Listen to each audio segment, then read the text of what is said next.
Hi friends, I am Farhan. You are watching educational channel. This is Microsoft Excel series. Today I am going to show you how you can use checkboxes in Excel to create checklists that look like this one.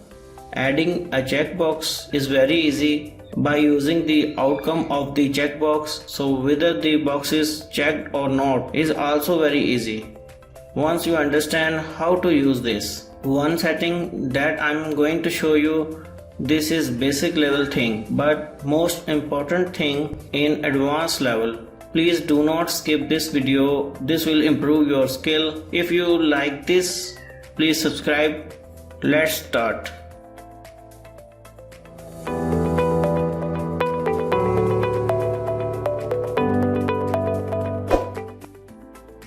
I want to add checkboxes right here. So as I'm going through my Excel formula list and I finish something, I want to place a check mark in the checkbox and I want to cross this off in my list.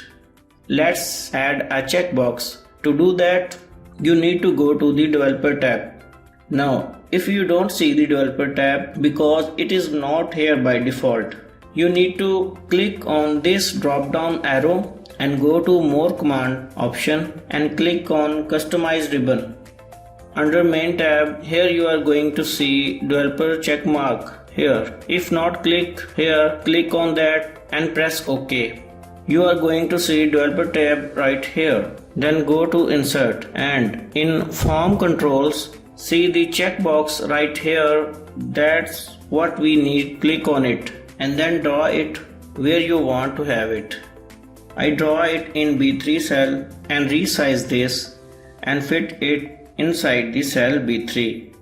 Right click on checkbox and select edit text. Delete this text and write here DONE done. Now carefully select the cell and use fill handle and drag it down. Here I can show you checkbox setting. Just right click on checkbox and go to the format control, or you can use shortcut key, that is Ctrl+1. Same format control box appear. Now click here inside the box and select the cell C3. Remove the $sign in front of row 3 and click OK. That is absolute and relative cell referencing. If you want learn this, I provide link in the description. So when I click on this, checkbox true is appear in C3 cell. If I uncheck this, false is appear. This true and false condition of checkbox used here in conditional formatting or in list of tasks. If we copy that checkbox and paste here and go to format control, you can see C3 is showing this is not dynamic. We only use these conditions true and false in formula or in conditional formatting. Appearance of true and false is not matter. We hide that appearance for this. Right click on checkbox. This time same box select B3 and remove $sign in front of row 3 and press OK.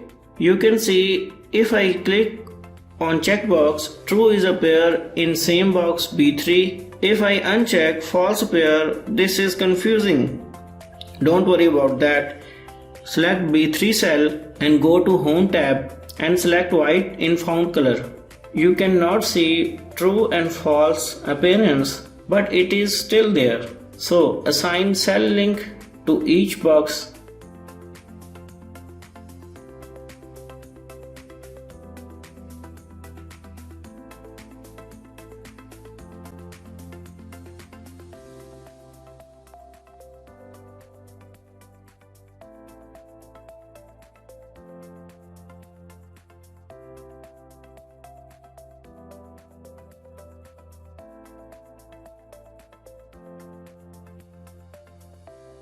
Now here I am going to conditional formatting. Select the range A3 to A11. In home tab, go to conditional formatting and select new rule and select the option use a formula here. click in the box and enter as equal to sign and select the cell B3, go to format and tick on that strike through and select the color, press OK and press OK again.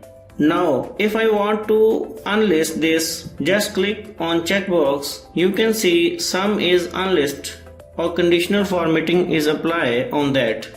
Let's click on each checkbox. You can see conditional formatting is applied, which is based on checkbox.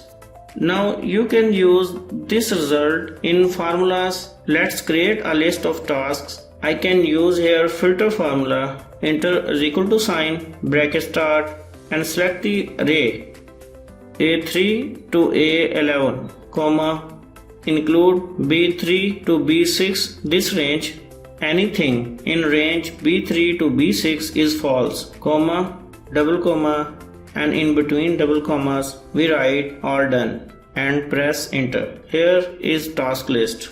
When I click on the checkbox, you can see sum is unlist here and here is also. Now click on each checkbox. You can see things are unlisted one by one. That is proper use of checkbox. I hope you will understand this proper use. I can use the condition of true and false. You can see adding checkbox is very easy. Using the outcome of the checkbox to control the rest of your report is also very simple. Once you learn how to use the linked cell in your formulas. I hope you found this tutorial useful. Hit that thumbs up and subscribe to my channel. I will see you in next video. Thanks for watching.